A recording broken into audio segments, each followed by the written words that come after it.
Bonjour à toutes et à tous et bienvenue dans le Club Pantio. Ravi de vous retrouver pour une nouvelle émission, on va dire avant-match, présentation de ce rendez-vous que l'on attend tous de jeudi soir, présentation de notre adversaire, le FC Bâle, l'équipe suisse donc qui va affronter l'OGC Nice au cours d'une double confrontation cette semaine et la semaine prochaine. Pour m'accompagner déjà dans un premier temps, j'ai le plaisir d'accueillir Bertigno avec moi ce soir. Comment ça va Bertigno? Bah écoute, ça va super. On digère doucement ce match de Paris et on se projette déjà sur le match de jeudi avec impatience. Donc content d'être là. Il intervient effectivement à un très très bon moment ce match pour soigner un peu les plaies de ce rendez-vous raté contre le PSG. Également, on a la chance et le plaisir d'accueillir Noah, qui est un suiveur du football suisse donc local, et donc qui va nous apporter un peu ses lumières sur le FC Bâle, nous donner un peu des éléments de langage pour appréhender le mieux possible cette double confrontation. Il n'y a pas la vidéo, mais il sera là en vocal. C'est Noah, comme je le disais. Comment ça va, Noah? Ça va bien, merci. Je suis aussi content d'être là pour vous présenter le FC Bâle. Écoute, avec plaisir. Déjà, bon, comme je le disais dans un premier temps, le FC Bâle, il y a une histoire forcément des parcours européens. Moi, la première question que j'ai envie de te poser, Noah, avant de rentrer dans le vif du sujet, le FC Bâle aujourd'hui, quelle place ça a dans le football suisse? Euh, Est-ce que c'est voilà, je suppose que c'est une des deux trois grandes équipes, mais quelle place ça a dans le football suisse actuel et sur la scène européenne? Comment t'arriveras à le définir, toi? C'est simple, le FC Bâle, hormis le FC Young Boys qui, ces dernières années, a survolé le football suisse, c'est la deuxième meilleure équipe en Suisse. Ces dernières années, elle a remporté, elle a fait le record, elle a remporté 8 titres consécutifs. C'était de 2010 à 2018. Donc, c'est clair que moi qui est encore jeune, c'est une équipe qui a marqué mon enfance parce que c'était la meilleure équipe de Suisse jusqu'à que IB arrive à les battre. Hmm. Et c'est clairement aussi, moi qui est suisse aussi, la seule équipe de Suisse qui m'a fait vibrer sur la scène européenne, dans le sens que Young Boys, en ce moment, ils dominent en Suisse, mais ils n'ont jamais réussi à faire des résultats en Coupe d'Europe comparé au FC Bâle qui, eux, ont réussi à atteindre les demi-finales d'Europa League en 2013 en éliminant Tottenham au Parc Saint-Jacques. Et c'est une équipe qui a réussi à faire des résultats qui nous ont marqués, comme en battant aussi Manchester United ou bien le Hmm. Bayern Munich. Ouais, effectivement. Et alors, je me pose cette question-là, je ne l'ai pas forcément noté dans la préparation de cette émission-là, mais dans la sélection nationale, est-ce qu'il y a beaucoup de joueurs suisses issus du FC Bâle qui sont représentés dans la Nati?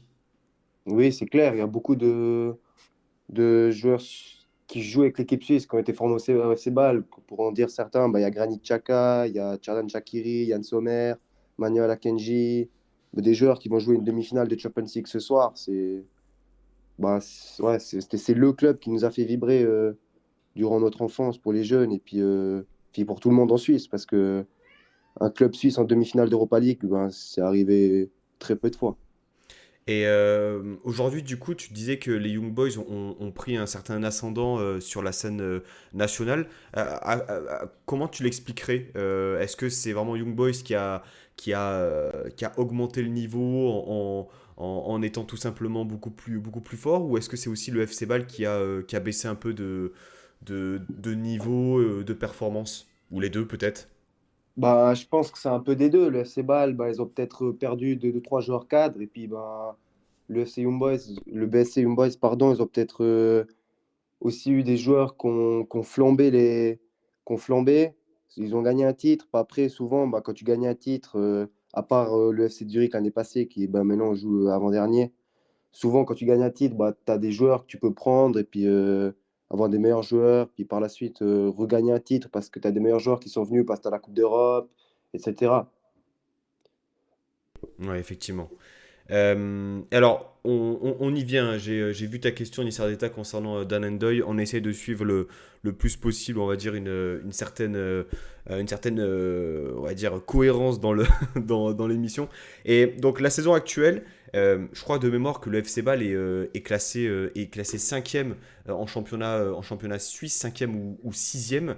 Il y a eu, on va dire, certaines complications avec notamment un changement d'entraîneur. Comment tu juges un peu la saison du FC Bâle, autant, on va dire, par les résultats que eh bien, en interne, avec le changement d'entraîneur, beaucoup de similitudes avec l'OGC Nice. Alors oui, il y a beaucoup de similitudes avec l'OGC Nice, parce que j'ai aussi vu bah, que vous avez changé d'entraîneur en début d'année comme le FC Bâle. Le FC Bâle qui a nommé Heiko Vogel, qui était directeur sportif du club, qui a été nommé entraîneur, qui a remplacé Alex Frey. C'est un entraîneur, bah, c'est l'entraîneur qui a battu Manchester United et Bayern Munich avec le FC Bâle. Il connaît la maison et il a remplacé comme à l'OGC Nice bah, l'entraîneur au début de l'année. Et pour parler un peu de la saison actuelle du FC Bâle, c'est une saison très compliquée parce que même s'ils ont perdu leur titre de champion suisse, ils sont toujours terminés vice-champion suisse ou voire troisième l'année passée. Mais cette année, c'était vraiment très compliqué. Ils ont un début de championnat catastrophique. On a tous cru bah, qu'Alexander Frey allait se faire virer direct. Mais il a réussi à ne pas se faire virer parce qu'il a eu ben, des résultats en Coupe d'Europe. Il a réussi d'abord bah, à passer 3 tours de qualification en Conference League face à Cruzaders, face à Bondy et face à CSKA Sofia. Donc bah, il a déjà, entre guillemets, sauvé sa tête en qualifiant le club en Conference League. Puis après, bah, il est sorti deuxième du groupe devant Pionik et un club de Lituanie. Et bah là, c'est ce qui a clairement sauvé sa tête au FC Bâle, qualifier le club en barrage de la Conference League. Et donc là, les derniers matchs, là, je regarde un peu les résultats. Il y a eu eh bien, récemment cette demi-finale de Coupe de Suisse. Alors, c'est un fonctionnement aller-retour ou c'est en un match? C'est en un match. Le FC Bâle se sont fait éliminer à la maison en demi-finale de Coupe de Suisse contre justement Young Boys, Hmm, le club suisse actuel. ok. Et ouais, puis ouais, j'ai parlé surtout bah, du début de saison. Puis cette deuxième partie de saison, depuis que Heiko Vogel il est là, il n'y a pas eu. Les stats ne sont pas non plus. Je pense pas qu'elle fait beaucoup peur à Nice, dans le sens où bah, elle a que 5 victoires, 6 nuls, 3 défaites. Je pense pas que ça fait beaucoup peur, mais c'est pas des stats incroyables, mais c'est des stats qu'en Suisse, ça a permis bah, au Cébal déjà de remonter dans le classement. Ils sont plus, je sais plus par cœur le classement, mais ils sont plus très loin de la troisième place. Ils sont Et actuellement puis, sixième avec 35 points, effectivement. ouais, La troisième place, enfin, je veux dire, c'est dans un mouchoir de poche. Cinquième, quatrième, troisième et même deuxième, le Servette qui a 40 points. Il y a 5 points entre la deuxième et la sixième place. ouais, exactement. Donc, ils n'ont pas non plus fait une remontada de points incroyable. Ils n'ont pas tout gagné depuis qu'Aiko Fogel est là, mais il y a une différence quand même dans les résultats. Et, parce qu'on peut regarder qu'Alexander Frey, ben, il a quand même fait 10 défaites en 34 matchs, ce qui est au FC Bâle énorme. Et puis avec Fogel, il a réussi à, à remobiliser les troupes, mais c'est pas non plus des résultats très très satisfaisants. Ouais, il y avait déjà un certain retard à combler depuis le début de saison. Bertino, peut-être tu avais une question sur effectivement deux anciens joueurs de l'OGC Nice qui aujourd'hui portent ce maillot du FC Bâle. Ouais, bah, Dan Ndoye et Andy Pelmar, donc nos deux anciens Aiglons. Enfin, pour suivre de loin, je sais qu'Andy Pelmar est un petit peu un titulaire indiscutable. Pour Dan Ndoye, on a un petit peu moins de visibilité. On avait entendu des rumeurs de transfert l'été dernier en provenance de Première Ligue notamment. Comment se passe leur saison un petit peu? Est-ce que tu as plus de détails à nous donner? Alors pour Andy Pelmar, la saison se passe bien, même voire très bien. Il est très utilisé en défenseur central avec Heiko Vogel. Il était même utilisé parfois avec Alexander Frey en tant que central ou même des fois en tant que latéral gauche. C'est clairement un patron derrière. Moi, je trouve personnellement qu'il a des qualités du football moderne. Il est rapide, il a une bonne relance. C'est des qualités qu'en football moderne, je trouve assez important. Et ouais, comme je dis, c'est un peu le patron en défense centrale à balle, surtout que il y a eu la blessure de Arnaud Comas, un défenseur qui venait de Barcelone, Barcelone B, et qui s'est blessé, qui est out jusqu'à la fin de la saison. Donc il a vraiment un peu ce rôle de leader, et encore plus ce jeudi, car l'autre défenseur central, Adams, qui est prêté, il me semble, par Hoffenheim, qui est aussi blessé, qui du coup sera sûrement associé à Calafiori en défense centrale, mais qui de base est un latéral gauche. Donc ce sera encore plus le patron de la défense ce jeudi. Et pour Dan Ndoye, par contre, c'est un peu plus compliqué dans le sens qu'il n'est pas, c'est pas autant un patron que Andy Pelmar, mais ça reste, je trouve, une saison correcte pour lui parce qu'il a quand même joué beaucoup de matchs. J'ai pas le nombre de matchs écrits sur ma feuille, mais il a quand même joué beaucoup de matchs. Puis moi, je suis un fan du FC Sion. Puis quand il jouait contre Sion, en tout cas, c'était vraiment un bon joueur qui fait du mal, qui a des superbes qualités de percussion, de vitesse, aussi des qualités d'un footballeur moderne. Sa saison n'est pas, comme j'ai dit, entièrement réussie comme Pelmar, dans le sens qu'il a un peu moins de temps de jeu. Puis aussi parce que la concurrence est peut-être plus rude à son poste qu'à d'autres postes. Mais ouais, un bel avenir pour Dan Ndoye aussi. Ok. Je sais pas si Julien, tu avais d'autres questions.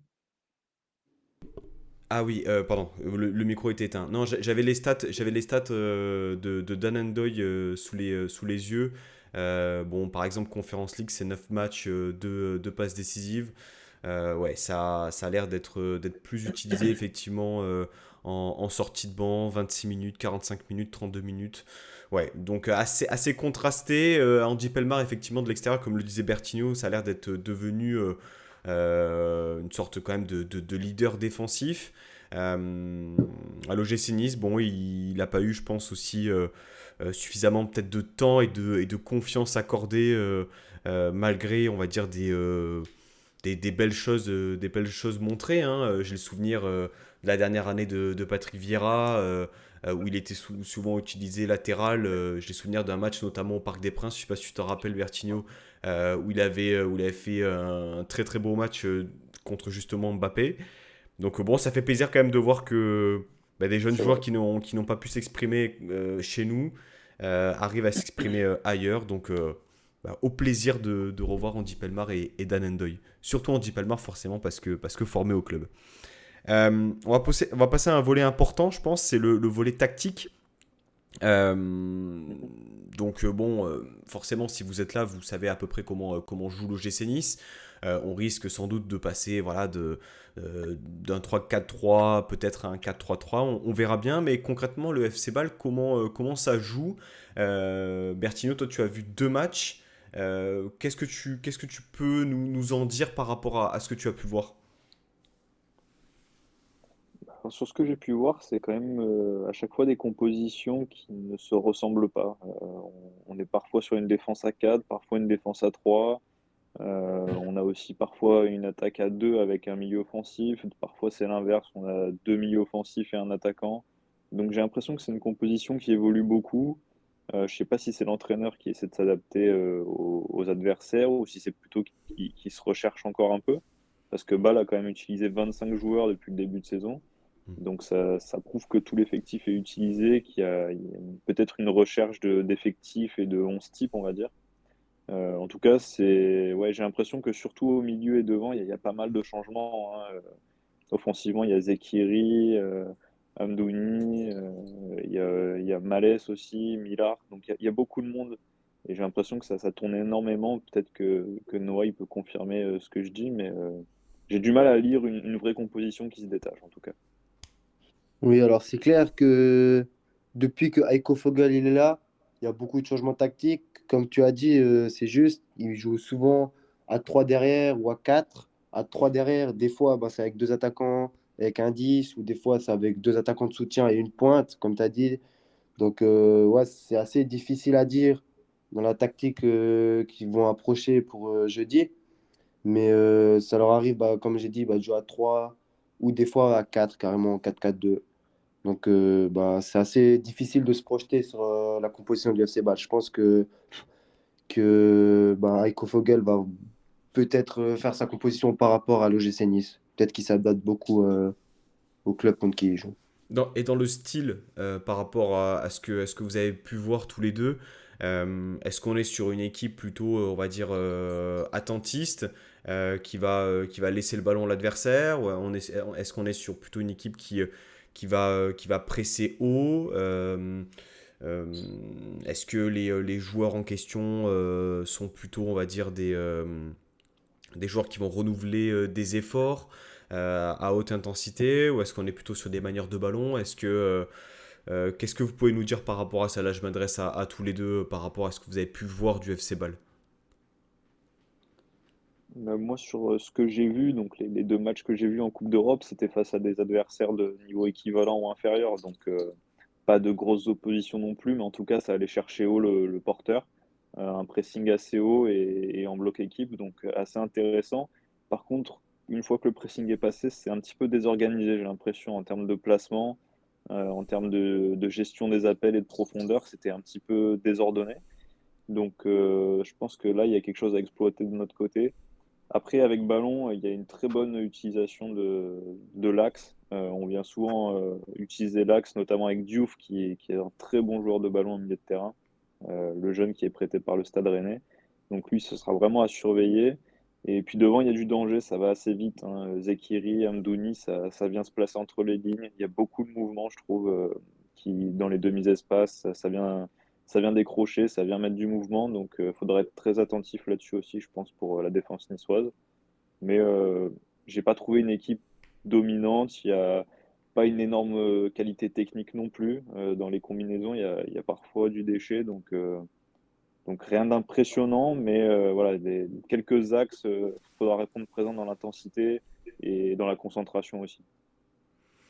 Est-ce que tu as quelque chose à ajouter, Noah, par rapport à ça? Quelles sont selon toi les forces en présence du FC Bâle pour pouvoir l'emporter sur cette double confrontation? Bah, je pense que bah, pour pouvoir l'emporter, le FC Bâle, je pense qu'ils vont surtout déjà, pour commencer, devoir faire un bon résultat à domicile, parce qu'à domicile, c'est quand même une défaite en 8 matchs en Conference League. Donc le FC Bâle à domicile, chaque fois qu'ils ont passé un tour, c'est parce qu'ils avaient le match retour à domicile, ils ont réussi à retourner des scores. C'est une équipe bah, qui, offensivement, ils ont des joueurs qui sont plutôt vifs, explosifs, techniques, comme il a dit Bertino. Donc, ouais, le GC Nice devra faire gaffe bah, à ses attaquants qui sont très mobiles et jeunes. Et ouais, comme il a dit aussi, défensivement, c'est une équipe bah, qui se fait souvent prendre dans les espaces, dans le dos, dans la profondeur. Donc, bah, ça pourrait être une piste aussi pour le GC Nice. Et c'est pas une équipe qui ferme le jeu, qui parque le bus, comme on dit, qui joue bloc bas. C'est une équipe qui joue au foot, qui va oser, qui va aller presser vers l'avant aussi. Et ben, je pense que ça va être un match très disputé. Ouais. Ok, et ouais, donc les points faibles concrètement, c'est le côté un peu peut-être joueur de cette équipe qui peut peut-être avoir comme un double tranchant, quoi. C'est-à-dire on prend des risques pour aller vers l'avant, mais par contre on peut se faire surprendre. Exactement. Et surtout ben, dans la profondeur. Ouais. Bertino, tu as cité Et un certain nombre de... juste si je peux, Ouais, vas-y. juste si je peux rajouter, c'est une équipe très jeune, hein, moyenne d'âge inférieure à 23 ans. Il y a que quelques cadres, je crois qu'il y a que 4 trentenaires dans l'équipe. Après, c'est tous des U23 quasiment, donc équipe très jeune, expérience européenne limitée. Donc ça aussi, ça peut être un facteur clé dans ce genre de match à ce stade de la compétition. Même s'ils ont quelques cadres, voilà, c'est une équipe très jeune, donc dans la concentration, la gestion des efforts, la gestion des émotions, ça peut jouer aussi. Tu as cité Diouf, notamment le joueur prêté par le Stade Rennais. Concrètement, quels sont les joueurs à surveiller selon toi, Noah, si tu devais peut-être en donner deux ou trois, vraiment les points forts de cette équipe? Alors pour moi, les joueurs à surveiller, ce sera, ben, comme il a dit Bertino, Andy Diouf, le joueur prêté par Rennes et qui a été appelé en équipe de France Espoir en mars dernier. Donc pour moi, c'est vraiment un... En Suisse, on n'a pas l'habitude d'avoir des milieux de terrain qui ont une qualité technique comme il l'a. Donc ouais, c'est vraiment un milieu de terrain box-to-box avec des qualités techniques des très bonnes qualités techniques et qui sait aussi récupérer les ballons. Et il est souvent en duo avec Chaka dans les gros matchs. Chaka, ben, le frère de Granit, qui est un peu comme, si vous connaissez Granit, qui est un vrai puncher, un vrai guerrier au milieu du terrain, qui est plus là pour récupérer les ballons que pour la jouer. Et aussi un autre joueur ben, qui, depuis qu'Aiko Fogel est là, depuis que 2023 a commencé, Zeki Amdouni, qui ben, vraiment, il a littéralement explosé. Il a même été convoqué en équipe suisse pour le dernier rassemblement pour les qualifications à l'Euro. Il a mis ses deux premiers buts en équipe de Suisse en deux matchs, enfin en trois sélections, mais ses deux sélections en 2023 et deux buts. Donc ouais, Zeki Amdouni, un joueur aussi élégant, technique, et puis un peu un faux numéro 9 Hmm. qui, ben, pour moi, il faudra faire attention à lui parce que c'est vraiment un super joueur qui est en confiance. Après, il y a aussi Andy Zekeri qui, depuis qu'Aiko Fogel est là, il a aussi eu il a plus de confiance parce qu'avant, il jouait pas beaucoup. Et depuis qu'il est là, il est beaucoup associé à Zeki Amdouni devant. Et puis, ben, avec Amdouni et Zekeri, depuis 2023, ils ont vraiment mis beaucoup de buts ensemble. Et il est prêté par Brighton. Et il a quand même 5 buts en 10 matchs de Conference League. Mais après, je sais pas s'il sera à 100%, sûrement pas, parce que le 19 mars dernier, en championnat à Young Boys, il s'est fait une grosse frayeur à la cheville. Hmm. Et il a rejoué son premier match 45 minutes face à Zurich ce week-end. Mais c'est pas dit qu'il sera titulaire et à 100% jeudi. Il y a Nessar Dita qui nous pose la question suivante. Que pensent, on va dire, les supporters du FC Bâle et on va dire la Suisse de manière générale de l'OGC Nice et aussi la perception du tirage au sort. Est-ce que le FC Bâle se considère comme étant outsider? Est-ce qu'il y a de la crainte? Est-ce que c'est vu comme étant un bon tirage? Qu'est-ce que tu peux nous dire par rapport à ça? Ben, en Suisse allemande, surtout, le FC Bâle, le OGC Nice, c'est pas un club qui va sûrement attirer des foules. C'est pas un club, je pense, qui leur fait très peur. Après, on sait que ben, depuis que le nouvel entraîneur il est là, c'est quand même devenu un bon club en France. J'ai vu que ce week-end, je crois, vous avez perdu pour la première fois en 9 matchs à domicile ou quelque chose comme ça. Je me rappelle plus trop de la stat. Hmm. Mais je pense qu'à Bâle, il n'y a pas une énorme crainte, mais je pense pas qu'ils vont prendre non plus le GC Nice de haut. Parce que bah, à ce stade de la compétition, il n'y a pas d'équipe qui est vraiment faible. Mais je pense pas que puis avec l'expérience qu'ils ont aussi, je dis pas les joueurs, mais je dis les supporters, les équipes qu'ils ont joué durant le passé en Coupe d'Europe, que ce soit contre le Real Madrid, contre Bayern Munich, ou bien contre Manchester United, Chelsea, Tottenham. Je pense pas que c'est une équipe que si tu suis le foot, si tu suis beaucoup le foot, qui fait peur pour eux, je pense. Ouais, le côté un peu. Après, c'est vrai, hein, sur la scène européenne, on est encore considéré comme, à juste titre, comme un club manquant encore d'expérience. Ok. Et par rapport justement à cette double confrontation, comment est-ce que tu la vois, toi, Noah, déjà en commençant peut-être par ce match aller jeudi soir à 21 h. Est-ce que déjà quel type d'ambiance il y aura du côté de Bâle? Est-ce que ça annonce un guichet fermé? On sait que le parcage visiteur sera plein. Comment est-ce que tu vois déjà cette première manche de cette double confrontation? Alors, je pense qu'il y aura une belle ambiance parce que, comme tu as dit, il y aura bah, le parcage visiteur qui sera plein. Le COP Balois, il répond toujours présent. C'est vraiment un COP, un des plus beaux COP de Suisse, je dirais, avec Zurich. Donc, déjà, quand il y a deux COP qui sont là dans le stade, ça annonce déjà beaucoup d'ambiance. Après, je pense pas que le stade sera à guichet fermé non plus. Parce que bon, c'est quand même un grand stade et puis c'est pas l'affiche la plus clinquante qu'il y a pour des Suisses allemands de jouer contre le GC Nice. Donc, je pense pas que le stade sera à guichet fermé. Mais je pense qu'il y aura une belle ambiance parce que si le parcage visiteur sera plein et puis que le COP de Bâle répond toujours présent, je pense qu'il y aura une belle ambiance. Et puis, pour le résultat, je pense qu'en tant que Suisse, ce serait bien que le FC Bâle fasse un résultat à domicile, parce que c'est important pour le football suisse. Et puis, Et puis bah, pour les points aussi. Donc ben, ce serait bien que Bâle fasse quelque chose à domicile. Enfin, je pense pas que c'est à Nice qu'ils vont pouvoir retourner un score si ça se passe mal pour eux. Et puis après, objectivement, je pense que ça va être un match compliqué pour l'FC Bâle parce que le GC Nice est aussi un club en confiance. J'ai pu voir un peu que contre le PSG, c'est presque Donnarumma qui fait les 3 points. Donc, quand tu vois que c'est Donnarumma qui donne les 3 points, c'est que Nice a sûrement dominé le match. J'ai pas vu le match, mais je pense que Nice bah, a sûrement dû mettre en danger le PSG. Donc, une équipe qui met en danger le PSG contre le FC Bâle, ben, logiquement, je pense que ça va être un match compliqué pour le FC Bâle, objectivement, mais je pense que ça va être un match serré parce que Bâle à domicile, c'est quand même, bah, comme j'ai dit avant, une défaite en 8 matchs de Conference League. Et puis, c'est quand même la seule équipe en Suisse qui a un truc avec. Qui a je sais pas, une sorte de magie en Coupe d'Europe et puis qui sont capables ben, d'aller jusqu'en demi-finale, d'éliminer Tottenham. Et puis là, en plus de ça, la Ouais. dynamique s'inverse, parce que jusqu'à présent, tu disais que le retour se jouait à la maison. Là, Ouais, le retour se jouera à Nice, donc il n'y a plus, on va dire, ce scénario envisageable de se dire que tu peux renverser des montagnes au retour, quoi. ouais, c'est clair. Donc, je pense que le FC Bâle devra faire un résultat à domicile.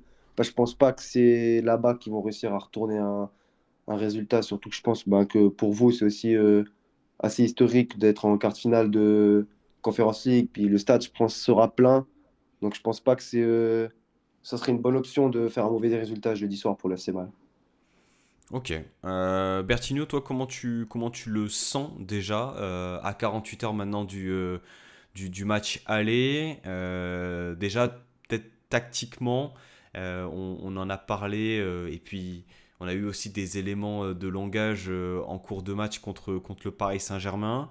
Comment est-ce que tu le sens? Est-ce que tu es confiant?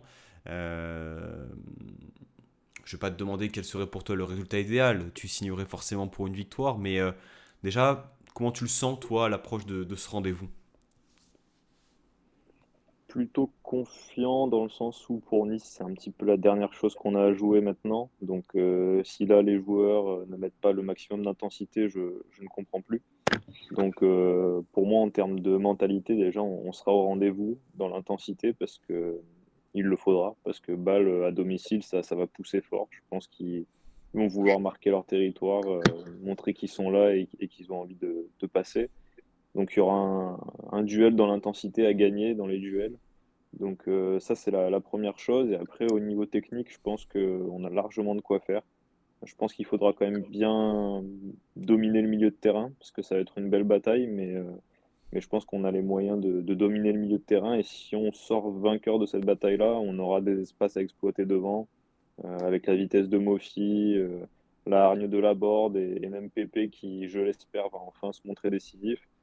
On a les armes pour gagner, mais ce sera pas simple, mais je pense qu'on en est capable. Et de toute façon, comme on a que ça à jouer, on n'a plus vraiment le choix. Et en termes de dispositif, est-ce que selon toi, le changement qu'il y a eu à la demi-heure contre le Paris Saint-Germain, ça doit être aussi un indicateur sur le dispositif qu'on doit choisir jeudi soir?